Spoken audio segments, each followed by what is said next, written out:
ओम नमो भगवते वासुदेवाय। ओम नमो भगवते वासुदेवाय। ओम नमो भगवते वासुदेवाय। नारायणं नमस्कृत्य नरं चैव नरोत्तमं देवीं सरस्वतीं व्यासं ततो जयमुदीरयेत्। नष्टप्रायेषु भद्रेषु नित्यं भागवत सेवया भगवती उत्तमश्लोके भक्तिर्भवति नैष्टिकी। ओम अज्ञानतिमिरान्धस्य ज्ञानाञ्जनशलाकया चक्षुरुन्मिलितं येन तस्मै श्रीगुरवे नमः। नमो विष्णुपादाय कृष्णप्रेष्ठाय भूतले श्रीमते भक्तिवेदान्तस्वामिनिति नामिने। नमस्ते सारस्वते देवे गौरवाणी प्रचारिणे निर्विशेषशून्यवादी पाश्चात्यदेशतारिणे। जय श्री कृष्ण चैतन्य प्रभु नित्यानंद श्री अद्वैत गदाधर शिवासादि गौरभक्तवृंद। हरे कृष्ण कृष्ण कृष्ण हरे हरे, हरे Ram Ram Ram Hare Hare.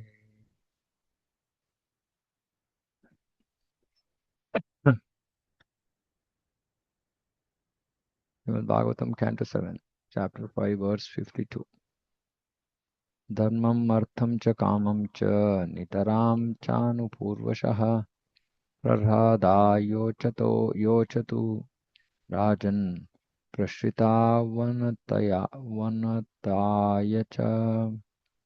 Thereafter Shanda and Amarka systematically and unceasingly taught Prahlada, who was very submissive and humble, about mundane religion, economic development, and sense gratification. Hmm.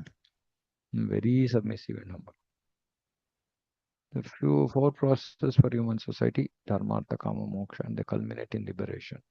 Human society must follow process of religion to advance, and on the basis of religion, one should try to develop his economic condition. See, on the basis of religion, one should try to develop economic condition, not in a dharmic way.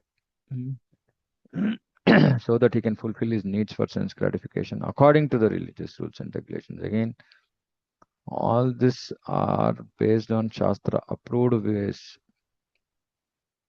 Then liberation from material bondage will be easier to attain. Not that we just somehow ignore dharma, somehow earn money, fulfill our sense gratification, which is mostly asuric, right? Then there is no question of moksha, then there is bondage. But the Vedic process is to do all this on the platform of dharma. Then liberation will be easier to attain. That is the Vedic process. And then when one is above the stages of dharma, artha, kama, moksha, one becomes a devotee. So we can understand that if we are still in this material mindset of earning money, sense gratification, then we cannot become a devotee. We might just look like a devotee. It's called bhakta abhasa, uh, like a semblance of a devotee, looks like a devotee, or otherwise neophyte devotee. So one has to give up this dharma, artha, kama, moksha. One has to give up all material desires. One has to give up all attachments. Then one becomes a devotee. He's then on the platform from which he's guaranteed not to fall again to material existence. Gatvana nivartante. So this is the liberated platform. And on the path of devotion, because there is respect, service for the lotus feet of the Lord, there's no chance of fall down. Fall down happens because of anadrita yushmad angriyam. Bhagavatam says anadrita, because if somebody doesn't have respect for the lotus feet of the Lord, then they will fall down even after liberation. But not those who respect and serve the Supreme Lord, and then they come to the stage of liberation, then they move forward to proceed towards bhava and prema. As advised in Bhagavad Gita, if one transcends these four processes and is actually liberated, one engages in devotional service. Mm, mm. So this is that verse. Says that bhakti appears only after liberation. Till then, it is just practice to come to the stage of devotion. But devotional practices are also so powerful that they can actually bring us to the stage of real devotion. Then is guaranteed not to fall to material existence again. Anyway, so for us also important point, which is that he was very submissive and humble. Like we discussed, unless we are in this Trinadapi mode, otherwise our sadhana will get disturbed. Actually, I was just reflecting on this. How our chanting is so bad. Mm. So why is our chanting bad? Any realizations? At least my chanting is bad, I can say. I don't know. Maybe others' chanting is maybe good. My chanting is bad. So generally, if chanting is bad, what are the reasons why chanting is bad?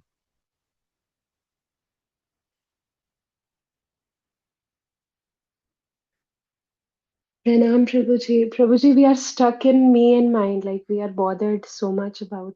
Yeah. So we are we are materially absorbed. So because we are materially absorbed, our material absorption keeps interrupting our chanting. Meaning our mind wants to naturally think about things that are important for us, right? So-called important. And and we thinking, okay, I am the doer, I am the maintainer. All this is a result of false ego. And all this is because we are not thought about ourselves as the servant of Krishna. So if you are submissive and humble, then we remember realizing that, okay, I'm servant of Krishna. Then whatever is happening in my life is Krishna's mercy. And then I leave it to him.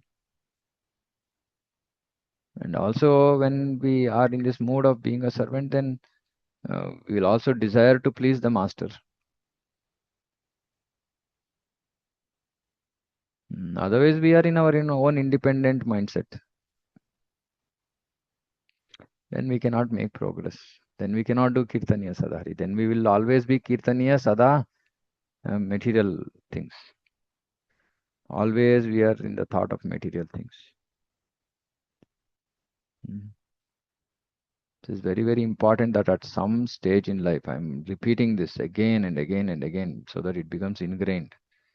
We have to give up material duties, be it working, be it taking care of the house, or Mataji is working for Prabhu's. It has to stop. If it doesn't stop, we cannot make progress. Actually, we don't understand this much clearly. So the process of chanting, actually, I'm going to just briefly describe this.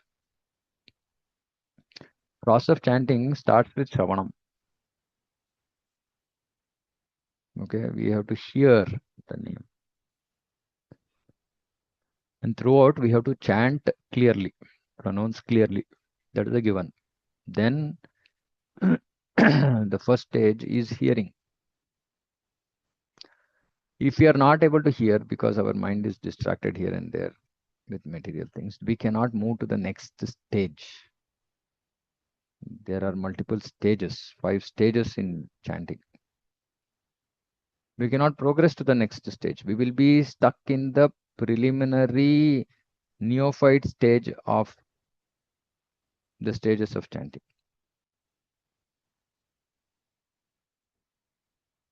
So we have to understand saying that if I want to actually make progress, my mind cannot get distracted, cannot be stuck in material things. It has to be able to hear the Nama. We should be able to hear the Nama. Hmm.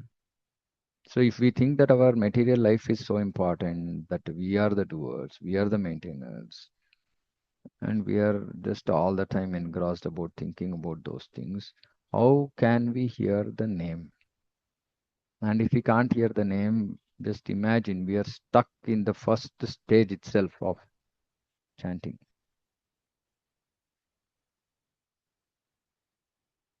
Mm. Then there are other stages which are called, first stage is called Shravana Dasha, then it's called Varana Dasha, then there is Marana Dasha, then there is Apana Dasha, then Sampatti Dasha. So like this, there are 5 stages. I'm not going to discuss that now, but we should understand.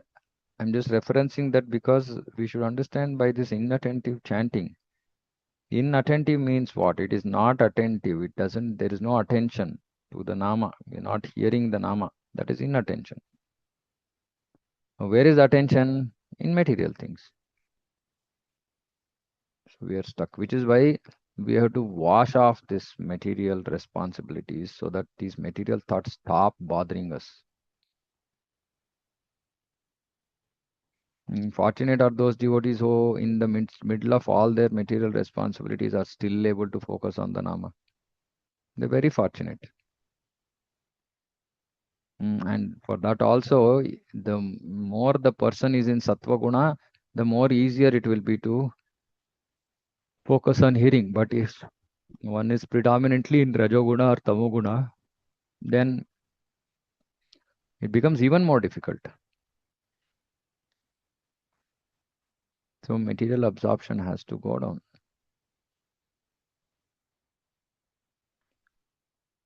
So it's very, very important. Yeah, Prabhu. Hare Krishna, bro. Bro, Mm, you said that we should wash off our responsibilities from material life. mm. So, is this the absorption part, or is it also the absolution of the responsibilities? Are Yeah, you hinting which towards we vanaprastha stage, or like? yeah talked about Sarvadharman Parityaja has to happen.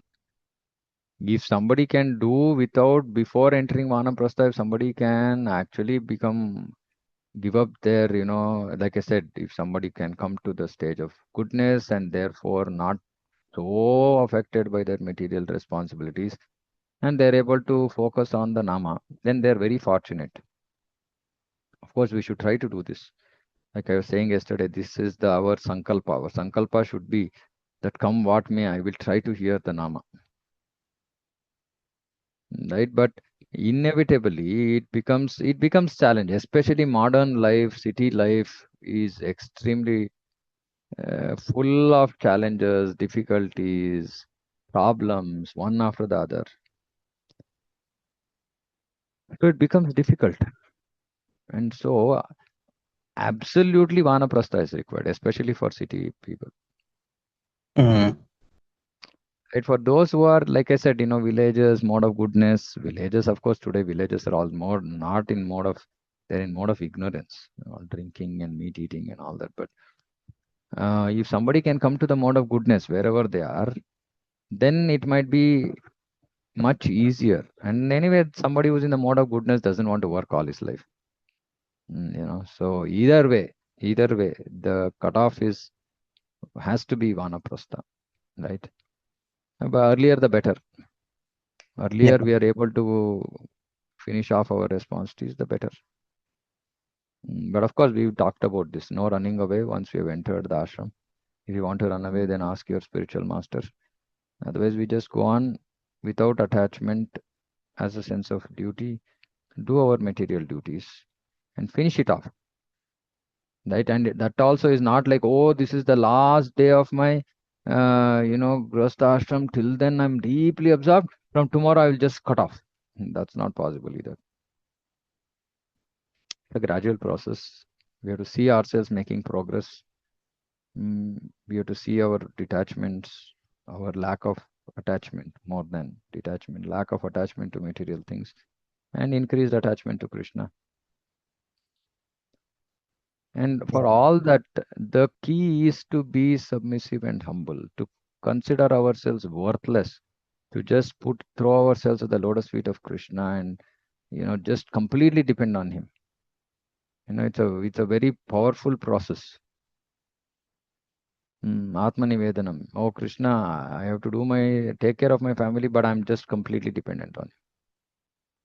You please make me do. I'm doing to whatever extent possible, but I don't know. I don't feel confident, or I don't think I have the ability. I just put myself at your lotus feet. So in that stage, like anything that comes, we just say, Krishna, I'm leaving it to you. right? Then in that stage, we are not, we are not, we just like that small child, just whatever comes, any challenge, just leave it to the parents. Mhm. But that requires humility. That requires humility to think that I'm worthless, I'm useless, I don't have real capability. And anyway, this material world is so complex. I don't know what nonsense I've done in the past. I don't know what is going to come on me at what time. This realization should actually make us humble, saying that what are we talking about? I mean, first of all, we are in this Kali Yuga, which means that we are super disqualified, right? Because we would have done so much of nonsense to be born at this time, right? And sufferings in our life are more proof that we have lived sinful life in the past. Now, with this background, how can one be confident or egoistic or proud? How can one just try to remain independent, or how can one not surrender? It's difficult, but we are still so, like stones, steel-hearted, like Prabhupada says. We just doesn't go into our heads. Our, risky situation doesn't just go into our heads. We just can't accept it.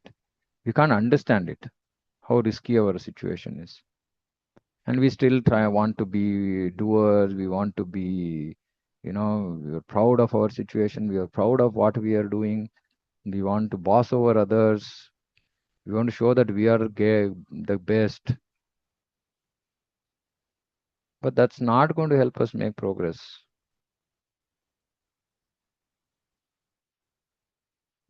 So this, and again, what is this submissive and humble? When there are trying situations, we don't react. Prabhupada writes in Bhagavad Gita, sober means that when there is situations which will instigate one, he'll not get instigated. That is sober. And if that sober nature is based on the humility that I am nobody, and I'm just trying to be a servant of Krishna, that also I'm not being able to do properly. I have no qualification. Mm, just throw myself at the lotus feet of Krishna. So and we have to consistently move through these life situations so that we remain fixed and humility. Of course, see, sometimes people get too confused about humility and say, okay, I'm just sitting at home. I'm not taking up any seva. I'm not opening my mouth. No, that is not humility. Another definition of humility is to actually follow the instructions of spiritual master, to follow the instructions of Shastra, follow the instructions of Prabhupada. But with a mood that I'm worthless, I'm useless. Mm. So engaging in Chaitanya Mahaprabhu's movement with the mood of being nobody. That is a perfect solution. Then we make progress. Just 1 second.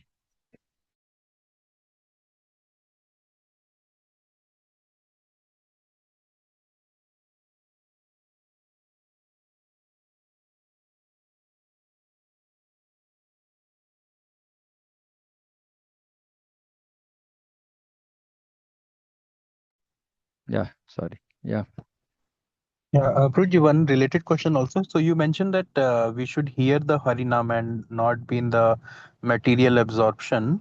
That is good, definitely. But let's say sometimes when we do service to devotional service, is it good that if those thoughts come, that also we should try to subside and still focus on Harinam, or Yeah. those thoughts Yeah. are okay to have? Yeah. So I've been actually asking this question myself for many days, months now. One thing I heard from His Grace Vidwan Gaurang Prabhu is that it is considered auspicious, but it's not ideal. Meaning the focus has to be still on the Nama, because the chanting process is about hearing, right? And then I was thinking, saying that, okay, why am I thinking so much about the service I'm doing?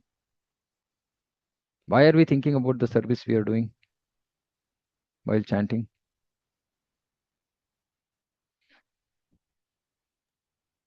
because that we think ourselves as a servant, which is our real identity. No, but we are also thinking along with that, maybe we are also thinking that we are the doers, Mm. right? So actually, I'm just it's my internal churn also. I'm also going through this question, right? But what I'm and as I read, more go more deeper into Shastra about all these things, I'm realizing that nowhere it's mentioned that this is okay. It's okay to be absorbed in service, thoughts of service, because it doesn't show absorption, it doesn't show attentiveness, attention, right? What is this inattentiveness? Inattentiveness means we are doing one service and our mind is somewhere else. So it seems clear to me that while it is better than material being absorbed materially, it's not the highest stage. And see, because and also who will be too much in thinking about their services, etc. Again, somebody who's in the mode of passion, Mm. right? Somebody in the mode of goodness will say, okay, right now I'm doing this service, let me focus on this service. So I think my conclusion, I mean, also after having read and not found anything which is encouraging one to think about service during chanting, is that chanting means simply hearing. Right? That is called Shravana Dasha. And then there are higher stages of chanting, but none of which includes thinking about service. Right? So it's very, very important to come to this, even for that, right? Kirtaniya Sadahari means chanting always with the mood of engaging in that service. When we are chanting, we should be engaged in that service. We should be attentive. So all Mm. this also still to me, my own realization seems like a Rajasic mind, which is not able to keep those thoughts away. And why? Because maybe we are anxious. Why? Because we are not fully surrendered. Maybe because we are thinking we are the doers. Planning doesn't have to happen during chanting, right? That is happening because we are used to doing this. We are doing it for material things. Now we might be doing it for service, but which okay, which is progress, but it's not the topmost platform. Mm. Also, Yes, Surendra Prabhuji, Mathur. Yeah. one small question I had. So when we hear our own name, I always have this question because it is also mentioned that we should hear the name from the mouth of pure devotees, and we still make offenses, we still do aparadhs, and sometimes. So how effective is our own hearing? Like, No, it is although, effective. It is yeah, although it. effective because the name is absolute. The name is not contaminated, or the power of the name doesn't dilute by our doing offensive chanting. The solution to offensive chanting is more chanting. Mm. Okay, but the important thing is not to, is that again, I'm going back to the sankalpa. The important point is that we should try to do the sankalpa, try to make up our mind to stop the nonsense. Not just go on with it, saying that, okay, years now, it's been years of inattentive chanting, and I'm okay again. Tomorrow also, again, I take the beads and I'm again, same.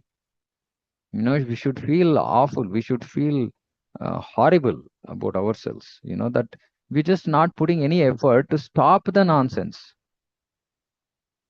And that's Mm. what is going to make progress, help us make progress. Not that acceptance saying that, okay, my chanting is bad, okay, so be it.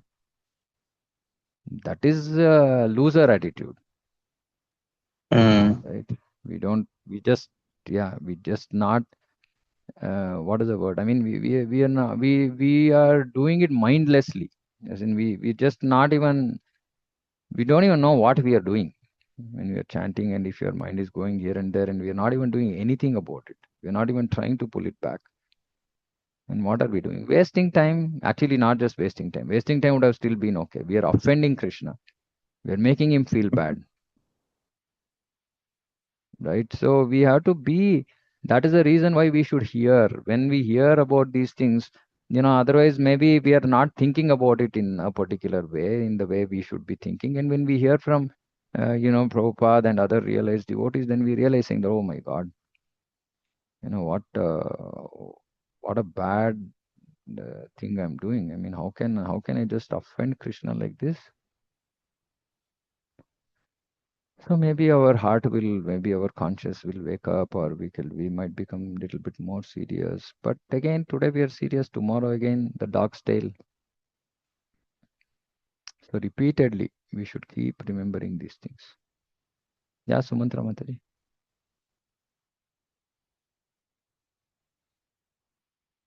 Okay. Maybe. If you're saying something, you can please unmute. Okay.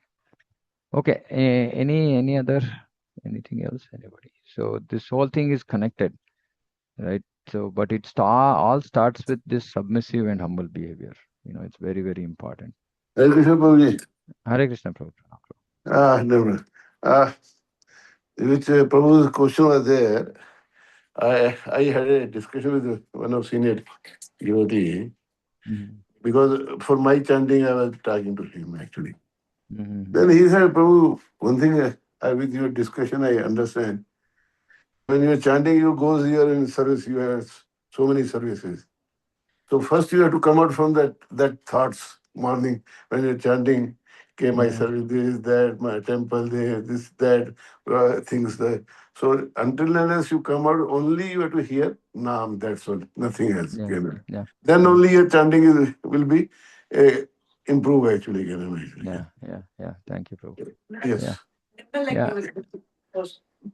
Because I told him, okay, I had a lot of taste earlier actually chanting. No, I'm like, taste is become less or something like that. We had to said Yeah. actually. Yeah. Yeah. Yeah. So Yeah. then he said, then he asked me, how you? I said, my thought goes, yesterday this problem, this thing was there, that thing was there. Correct. Correct. So he Correct. said, for that only I ask you, first when you sit for chanting, just thoughts, no thoughts should be there. Only on Naam, hear that's all you should be there. Switch off, he says. Yeah. Switch off everything Yeah. completely. Your mind should be switched off. Only on Harinam should be there. Then only you will start improving more. Actually. Yeah. Yeah. And the point I was also trying to make is saying that, see, we cannot artificially just stop our mind from Yeah, thinking, yeah, right? So the underlying knowledge is that I am not the doer. Okay. See, yeah, devotional yeah. service is completely, I mean, if we are It doing is, it is given by Guru and Krishna. That's all. We have to depend yeah, on that. yeah. And if you're doing pure devotional service, then we leave it to Krishna to show Yes, direction for yes. our actions. And uh, while yes, we should be committed, we should be enthusiastic about our service, etc. But one thing about a serious practitioner sadhaka is that he doesn't mix up two services together, So service together. Yes, right? Prabhu. Yes, Prabhu. When we are hearing, we should be 100% hearing, right? I see Hearing some it. devotees hearing Srimad Bhagavatam and chanting, right? Yeah. Kirtan is happening, they're chanting. Kirtan is happening, they're doing something else. No, it should be ekagra, like single pointed Yes. attention, right? So while chanting also it is single pointed attention. When we are doing Yes. some service also it is single pointed attention. Oh, okay, I have to do this, and then single pointed. Everything should be single pointed, not three things we cannot do at one time, right? So that And itself shows absorption. I don't Yep. know, actually, just I was hearing in one class actually, whether you also. He said when we are chanting and we invite Krishna to come on our tongue and dance actually. And if Yeah. suppose somebody come to your house and you Mm. does not give attention to him actually, or you are busy on Yeah. your mobile, Yeah. how he will feel actually. Yeah. So, like you are So asking Supreme we are chanting for Supreme, please Supreme Krishna, and you are not attention to him, how he will feel. When a material person can feel so bad, what about Krishna actually? He was explaining his class actually. yeah, yeah, yeah. So actually two things. One is Krishna chanting on the tongue of the devotee is not in the initial stages. It is in Yeah. the stage of, bhava, Yeah, he's bhakti a bhava. pure devotion actually. He almost No, pure, okay. So pure devotion can start at any stage. When we reach the stage of bhava is when actually Krishna dances on our tongue because there is so much of nectar, the bhava in which the devotee is chanting, etc., etc. But the point about, yes, disrespecting, that is by offending Krishna. We yeah, whenever we take the name of Krishna, because Krishna's name is not different from Krishna. Yes, We can say that Krishna is present there. Right? Nama Chintamani Krishna Chaitanya Rasa Vigraha Purna Shuddho Nitya Mukta Abhinnatvam Nama Nam. It is Abhinna. So when we call Krishna, Prabhupada also very graphically describes this. When you say Hare Krishna, Krishna says, yes, what can I do for you? And then we're saying, Krishna, please wait, I'm on a phone call. Please wait, I have 150 other things to do. I will attend to you later. So it's very offensive, right? So anyway, so the for most of us, because we are knowledge, we function on some basis, some knowledge yes. basis, right? So the basis, that is why, is humility, to say that I am not the doer. Doer. I'm just dependent Okay. on Krishna. I'm sold out dog, right? So Yeah. then we just say that, okay, now I'm chanting Krishna, I'm going to chant. Okay, whenever I'm going to do that service, I will put my heart into it. Now I'm leaving it Yes. to you. I'm leaving the result to you. I want to be sincere. I want to do what is approved, what is acceptable, and then I leave the result to you. If you want it, you will do. If you don't want it, that's also up to you. Yes, please. Only here one question I am asking actually, as you said, bhava or something. When we are chanting sometime, actually, when you feel that you cannot just when your mood is slightly becomes a very different, like Yeah, you feel like happy and yeah, sometimes yeah, oh no, yeah. just for a few minutes I can say or Correct, few correct, correct, seconds actually, and correct, you correct. start shaking your leg and like enjoying and like you shaking your Yeah, little bit head. So that yes, yes. that is what you can say you are going to an enjoying side or bhava side actually. Can No, no, no. If it is see anything directly connected with the nama, and just ah, because you are chanting, you are feeling happiness, that is genuine. In fact, yeah, it should become so deep that we don't even know where we are, right? And that is the happiness in the chanting, because Krishna right. is Rasa Vigraha, Krishna is Anandamaya Vyasat, right? So actually, that is the ecstasy in chanting.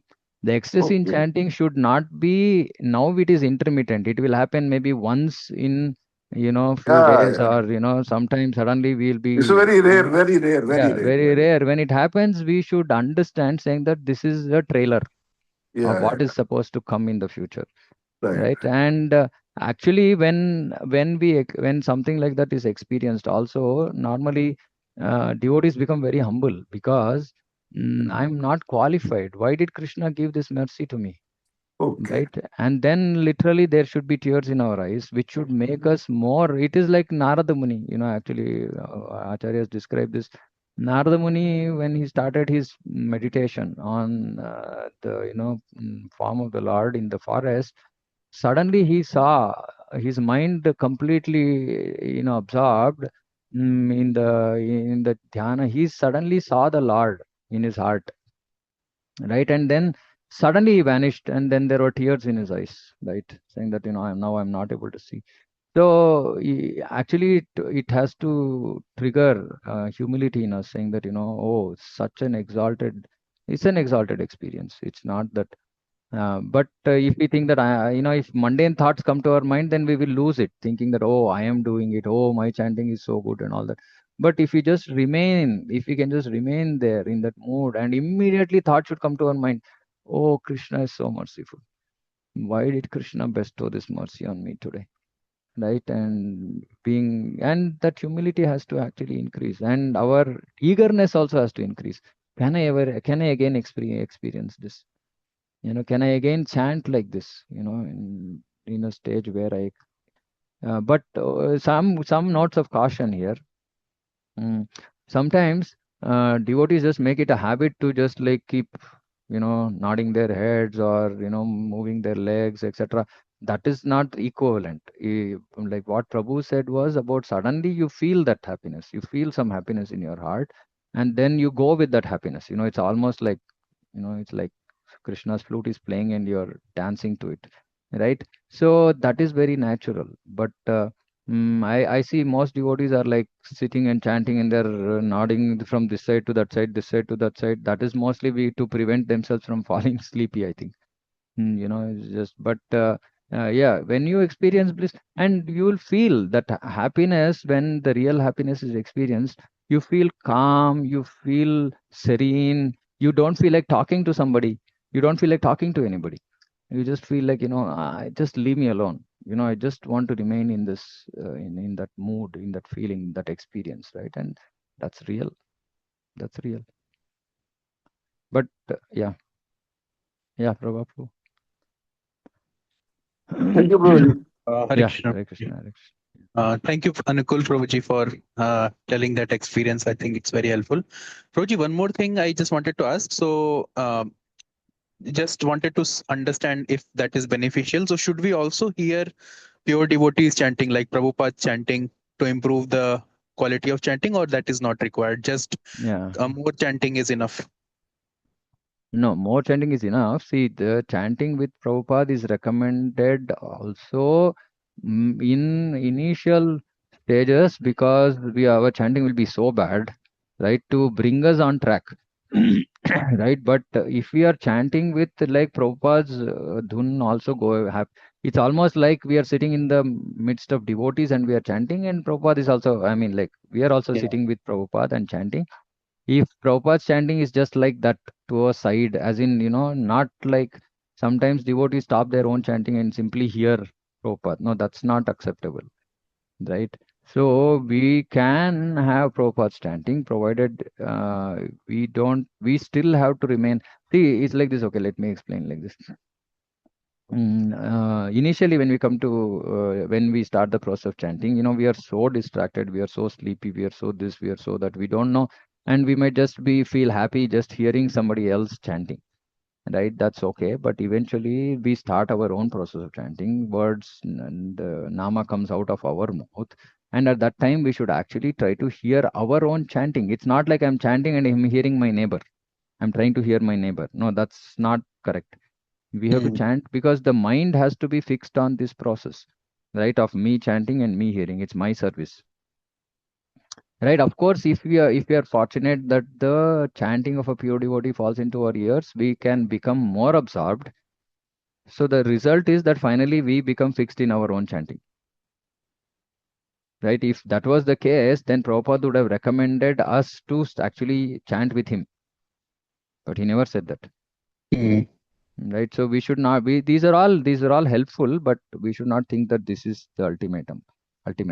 Right, see, we have to, that is why I'm saying this is just Shravana Dasha. So okay, another way, I just got one more realization. See, the first stage of chanting is putting our mind in the hearing process. Okay, then when we progress to higher stages of chanting, our mind goes into smaranam. Now it has to be our mind, right? So which means that our mind switched from our hearing to, you know, mm, remembering Krishna. So it's an internal process.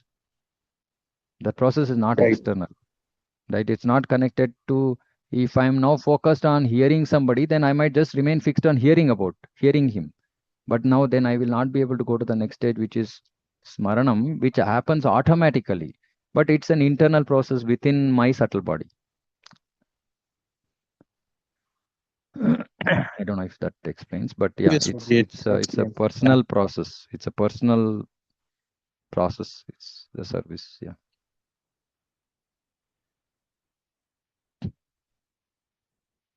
Okay. Anything else? Anybody? Okay. Then we can close. It's anyway 9:02. We just finished one verse, and there's such a important this. Whenever I see this submissive and humble, I get stuck because I'm not submissive and humble. So I'm struggling to internalize it, saying that how and we can understand the importance of it. The importance of why we should become submissive and humble. Um, like, yeah, I'm practicing this. I'm not used to all this. Like Krishna has put me into this situation of temple and construction and fundraising and all that. This is not my nature, right? And so I'm realizing that, and there seem to be every step there seems to be some challenges, and I'm just it's now become my meditation. Is that okay? This is Krishna is pushing me into next level of humility, right? So like that, we have to recognize this is some situations in our life which is going to propel us into the next stage of devotion. And without this, and like say somebody who is naturally been has this submissive humble nature is very very fortunate. That person should be in mode of goodness. You can't be submissive and humble and be in the mode of passion.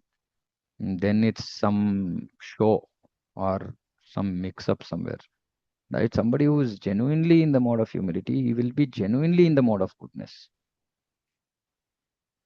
right? And that is a very fortunate soul. Then that devotee can make tremendous progress. But then the devotee also has to look out, saying that his lifestyle doesn't push him towards passion. It's very important. Okay. Okay, so we close here.